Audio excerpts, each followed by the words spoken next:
Welcome to Pursuing Purpose with Tazima, a show that puts the spotlight and highlights the stories of individuals in our country, in our society, that are making a difference, that are pursuing their purpose with passion, that have decided to leave a legacy behind, and at the same time make a difference in the lives of others. Today we have Abel Muparadzi with us. Hi Abel. Hi, how's Tazi. it going? Very well, thanks. Thanks. You're looking smart. Thank you. I'm fine. Well, thank you so much for joining us for this show. The pleasure is all mine. You know, so we talk all things purpose, and I know you're one person who's very passionate about purpose. You know, purpose is something that's very dear to your heart. But let's start with who is Abel. Like, what do you do for a living right now? Like, what is the vision behind Abel? Thanks, Tazi, for the question. So normally I introduce myself as a human being, not as a human doing. Yes, Many times people want to introduce themselves as human doings. Yes. I do this, I am this, and Exactly. the likes. But well, in simpler terms, I'm Abel Muparadzi, 29-year-old. I hail from Wenza, Njanja, Kwasadza. I am a proud Moyo senior. The fourth of four boys, to Reverend Abel and Dorothy Muparadzi. Okay. And married to Daphne.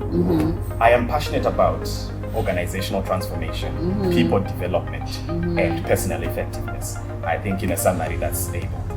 That's powerful. Yeah. So, you know, when people hear about you and when they hear this definition of who Abel is, Yes. I'm sure many people are wondering, how did this happen? How did you come to be this person who decided to pursue like organizational transformation? Like, what happened? Tell us a little bit about your background. My background, should I say, it's a little bit complicated, but I did not grow up in only one place. I was born in Harare. When I was 4, we moved to Chekutu. When I was 8, we moved to Chivu. From there to Zvishavane, Shurugwi, back in Harare, Chinoimvuri. So I've stayed in so many provinces Wow. of this country. Wow. But that has given me some curious exhibition into my country, and also it has made me to be able to relate with the diversity of people.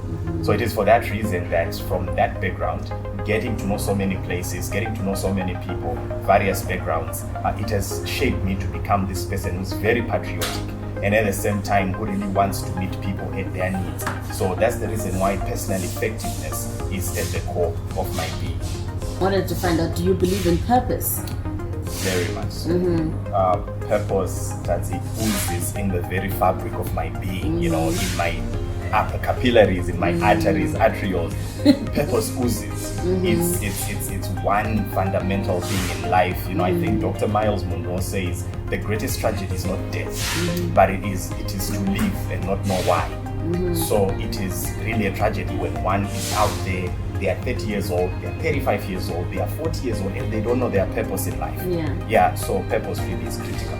Yeah, so how would you say, you know, you had an interesting experience growing up, you know, you moved to some very different places in the country, and would you say that your background and your experience, everything to do with how you grew up, has contributed to your purpose? Definitely it has. So now I'll come to a place where how I came to discover my purpose in connection with your story. So at 16 years old, I still had a void in me. At 16, I still had no bearing in life. I had no compass. I had no focus. I think just like any other adolescent and teenager out there. But it was at that point that I decided to introspect, retrospect my life and try to come to an understanding of who am I and what am I here for. I was a misfit. I was very shy, and if you ask me right now who are my childhood friends, because of that background of, you know, roaming about, and I don't have someone whom I can really say this is my childhood friend. So I was a misfit as far as society is concerned. I didn't know how to fit in. So at 16, I decided that I'll become a scientist. For this reason, I felt that it is better to live with animals and plants than with human beings. Very funny. So I wanted to study zoology, botany, or ecology, you know, spend my time in the Amazon, in the forest, at Wange National Park with elephants and buffaloes, than be in society with people. Why? Because being a misfit, I felt as though people are always scheming, conniving, perpetuating evil. Yeah, Makuwa in society, this and that. I didn't like that. Njolo would see those things. So as a loner, it really came to me that I think really I can't fit in into these people. So I wanted to be a scientist. But now fast forward, when I was 18 years old, I was now doing my A-levels. And in the course of my A-levels, I was changed my combination from sciences to arts, which is a story for another day. I had 6 A's and 3 B's. So really I had the qualifications, but I don't know whether it was fate. I don't know what it was, but my combination was changed. And it was during that period again that I went back to the drawing board. Okay, so I thought I'm now living with this sense of purpose to become a scientist, contribute to humanity, but scientifically. Who am I now? What am I here for again? And it was in that period of self-discovery that I came to realize that the very people that I love are the people that I'm being sent to. This gap and this void that I had seen in society, it's something that became a calling to me to address it. So if I saw people as evil, as conniving, as scheming, what am I going to do about it to society? How can I then improve humanity? How can I assist people to become better versions of themselves instead of just living for schemes and drama and joy? So that's really how I came to discover that my purpose is to cultivate leadership development in people, bring them to a sense of self-awareness, and enhance them to be personal effectiveness in every endeavor that they do. That's super impressive. So how did you then pursue your studies in this? Did you then, because you said that you were, there was a transition that took place there from sciences to arts. Then how then did you, what kind of studies did you then pursue? How did you work around that? Your education and so forth? Well, interestingly, at this realization, this is one of the reasons why I thank God for mentors. At that point, I remember that when I felt this sense for leadership development, I realized that I should develop myself first. I cannot develop when I'm not developed. I cannot bring a sense of self-awareness to you when I'm not self-aware myself. So this journey of self-discovery took me about 5 years, and discovering my purpose took me 5 years. And in the process, I remember attending one of a leadership development program. And something really touching happened. I posed a question to the facilitator. The facilitator was Coach Cleopas Chikita. I posed a question to him. He tried to answer it. I think he did justice to it, but he felt as though there was more to my question. So he then volunteered to assist me with a book by Stephen Covey, which is titled First Things First. Very good book. So as he gave me that book, I read it, I finished it. He gave me another one by John C. Maxwell. And that introduced me into this world of leadership development. He encouraged me now to go study human resources development at IPMZ. And I enjoyed it. Initially, I thought probably human resources management is the thing, like that is all that I knew. But when you say there's human resources development, for the past 7 years now, it brought me to that world of trainings, of HR consulting and administration. It brought me to a place whereby I'm now able to cultivate the gifts, or harness rather the gifts that are in people, because I'm trained to develop people. So that is what I studied, and then I did political science at the University of Zimbabwe and a master's in international relations. So again, it has something to do with politics, society, people, development, institutions, structures, and everything that pertains to people. So it's really interesting how at such a young age you discovered your purpose. But I'm sure there are people right now who are listening to you and thinking, I'm still trying to figure it out. I'm not sure how I'm going to discover my purpose. Like, what advice would you give to those people who are like listening to you right now and saying, I'm not sure how to do that? I mentioned it in my previous address, and I said mentors. You are failing to figure it out. You are trying to understand so many things, but you know what? The journey that you are walking, someone has walked it before. As Ngugi wa Thiong'o would say that the same laterite that you have trodden Someone else has trodden their footprints. Yeah. There are people who walk and they don't rub their footprints. They are there. The wisest man ever to live on the planet of the earth, King Solomon, he says, nothing is new under the sun. So what you're going through, your experiences and everything, someone else is going through. Yeah. And it is critical that you find the appropriate and most relevant mentors in line with what you want in life. In line with what you want in life. You don't just go because you admire someone. Well, I admire Kinimbi because of his cash, or I admire this one because of his political connections. No, it's in line with your passions, your gifts, your talents, your skills. You find someone who is doing what you want to do. And I believe that when you find a mentor, many things will align. You receive so many clarities. I've received so much wise counsel from my mentors. And I think the man that I am today has been shaped, yes, by my parents who are my role models, as well as mentors. So how do you then say, okay, what's the difference between purpose and career? Because, I might say, okay, I'm good in sciences, so let me go and become a doctor. So is my becoming a doctor the same as my purpose? So that's where I think we need some clarity. Very good question. It's one of the reasons why I also emulate you for conducting career guidance in schools. Because certainly career and purpose are not the same. They may align, but they're not the same.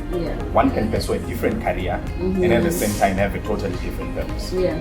But when you come to a place whereby you know your purpose, you need to align your career with your purpose. A career is something that is there that we earn a living. Okay? I need a job, I need to make money. I need to start a business so that I make money. Why? Because you realize that even your purpose will need resources. It will need the network of people that you have interacted with in your job or in your business. You'll still need that same pool of network into advancing and pursuing your purpose. Your purpose is the essence of your living. It is your being. It is the original intention why you are Zimbabwean, you are in Harare, you are black, you are African, you are in the part of the world that you are in. Your purpose is the reason why you are going through the experiences that you're going through. Because as I turned my experiences, my bitter experiences into sweet cinnamon, your experiences also shape your purpose, because it's a gap that you are seeing. It's a void, and you need to address it so that the next person will not go through what you're going through. So I believe that a career is there so that you earn money, and your purpose now, you are serving humanity with your purpose. Your purpose is not for yourself. Career is for myself and my family, but purpose is not for myself. I am purposed to serve humanity. I need to contribute something to the world. So that's the thin line between. But as I said, you can then align your career and your purpose. They can still align. So I think you guys have heard it, your purpose is something it's something bigger than you, you're supposed to use your purpose to actually make a difference to the people around you. So it goes beyond just a career. It's something that's bigger than yourself, something that's supposed to make a difference in the lives of others, but then the most important thing that I picked out so far from what we've talked about is the importance of mentors. And who are some of your mentors? Well, I have mentors, I have coaches, I have role models, The good thing about mentorship, which is of course a story for a different day, mentorship on its own. I have a mentor for my spiritual well-being. I have a mentor for my financial well-being. I have a mentor for my social issues. I have a mentor for my career. Not only a mentor, but mentors in different disciplines and facets of my life. So spiritually, my mentor is Reverend C.S. Tutu of Harvest House. And financially, I have Pastor Panaishe. He's a banker, I would put it that way. But again, entrepreneur, is doing so much in the business sector. And in my career, there is Pastor Coach Clopas Chiketa. Is also my mentor. And then we also understand that there is distance mentorship, right? I learned so much from John C. Maxwell and Dr. Miles Monroe. I learned so much from Nelson Mandela, from Dr. Martin Luther King. And as I mentioned that I'm a patriot, when I read the stories that pertain to our children and our liberational war heroes, I learned so much from them. And I want to become a hero like them. So those are the people that mentor me physically and also through literature, and they inspire me to become the person that I am. They inspire me to do more and to give back into society, or to give so much into society. Okay. Yeah. That's powerful. And you're talking a lot about mentorship and about purpose and providing clarity, on the differences that these different concepts play in our lives. Yeah. But then there's also this concept called legacy. Oh, yes. And I've always wondered, like, what is the difference between purpose and legacy? Because I think, sometimes these two words are used synonymously, Yeah. but at the same time, I'm sure they carry some kind of a difference. So can you highlight or share some light on that? Thanks very much for that. Yeah, I like your questions. They are very thought-provoking.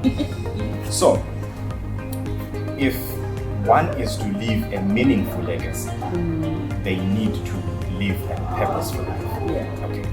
So in that statement, that's how I'm summarizing. Yeah. You mentioned that yes, there's a distinction. Purpose and legacy. Purpose is what I'm living right now. Yeah.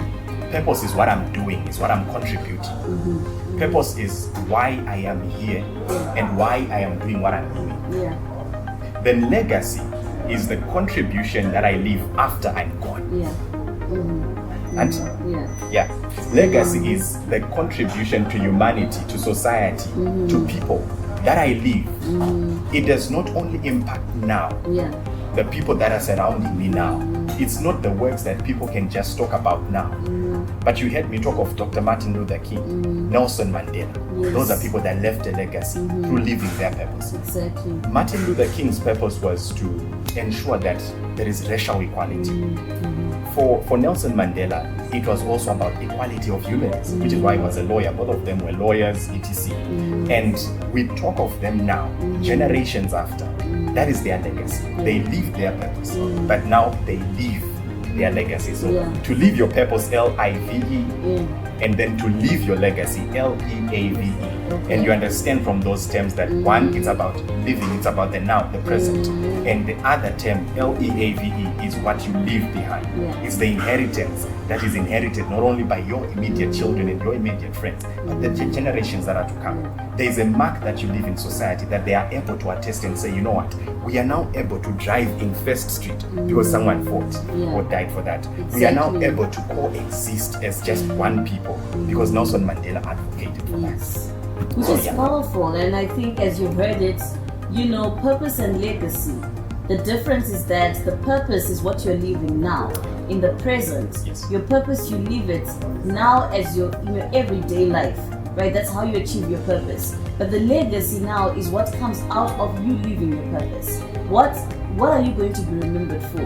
What are people going to say about you when you're gone? That's your legacy, and that's what Abel is talking about. But what's of interest is that in the pursuit of purpose and in the pursuit of leaving a legacy behind, there are challenges that we face along the way.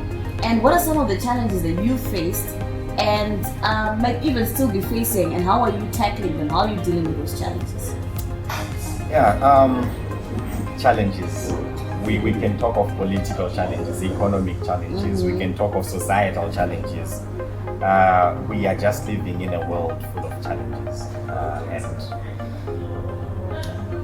how I've managed to tackle them, first and foremost, my purpose keeps me going. It is, the source from which I derive my energy to live, to wake up every day and say, in spite of this or despite of this, regardless of ABCD, I still need to live my purpose. I still need to raise leaders. I need to find the next person to impact. That drives me, especially when you receive positive feedback, testimonies of people that you have encountered, and you just never knew that giving that person a loaf of bread has saved them from suicide. They were at a point, hungry at a point of death. To kill themselves and say, I'm leaving my children behind now. Let me go and not see them suffer. But you give them a loaf of bread and that someone says, I appreciate this. You have saved my life. So those are the things that have kept me going in a very challenging world. A challenging world, by that also I mean there are so many people that are popping up in the name of motivational speakers and coaches. They are not accredited. They are not trained. And all that they do is to come and motivate, speak something that just resonates with your soul. But they're not there to then lay down how best you can come out of your situation. Yeah, exactly. They are not there to really assist you. They are there just to make you feel excited. Yeah. Like a utopia, a fantasy, like drugs. Yeah, exactly. Yeah. So I think it has been challenging for me that wherever I go, reception now has changed because people are having second thoughts. Are you not one of them? Yeah. Yeah. The Bible says they'll come wolves in sheep's clothing.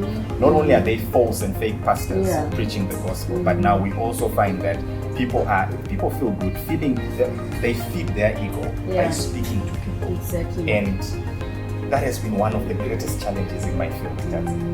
It has been really, really challenging. Yeah. So how do you tell the authentic from the non-authentic? Yeah, exactly. But thank God, for this platform, I'm speaking out and exactly.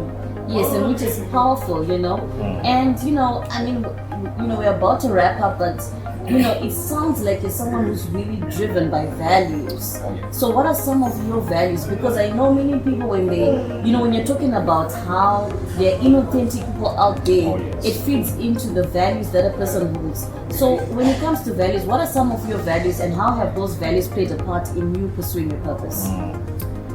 Tadzi, one of my just fundamental values is honesty, integrity, being real. There is nothing that beats authenticity, and there is nothing that beats loyalty. Those are values that drive me. The fact that someone has become a part of my life, I am supposed to be loyal to them. So whether they come as a client, whether they come as a PA, whether they come as a boss, I have to be loyal to that person. Why? Because loyalty has become a very scarce commodity. People are just looking after themselves. People are only driven to find their next meal, their next this and that, and even at the expense of the next person.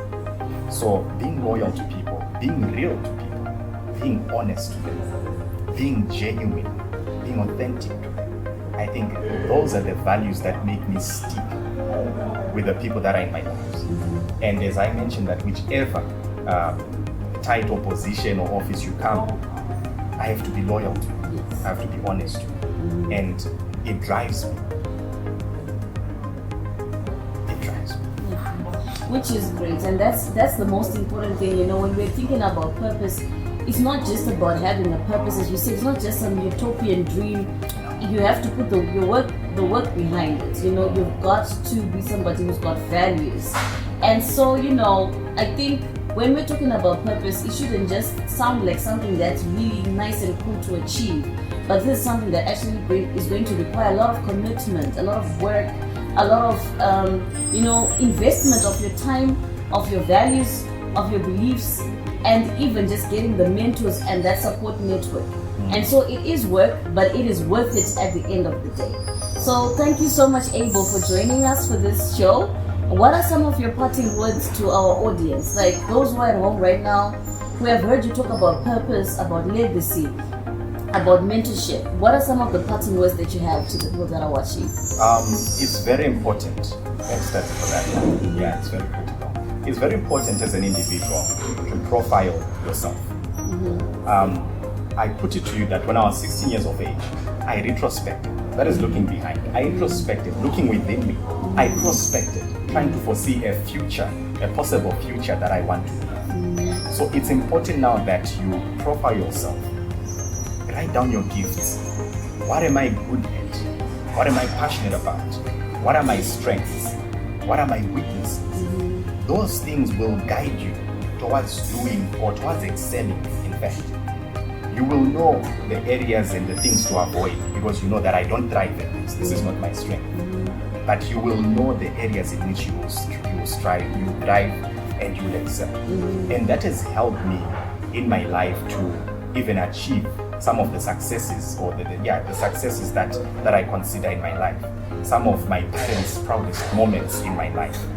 Those are the things that have just guided me. Why? Because I have maintained functioning within the area of my gifts, my passion, my purpose, and there are accolades to it. which is amazing because that is so powerful. Profile yourself.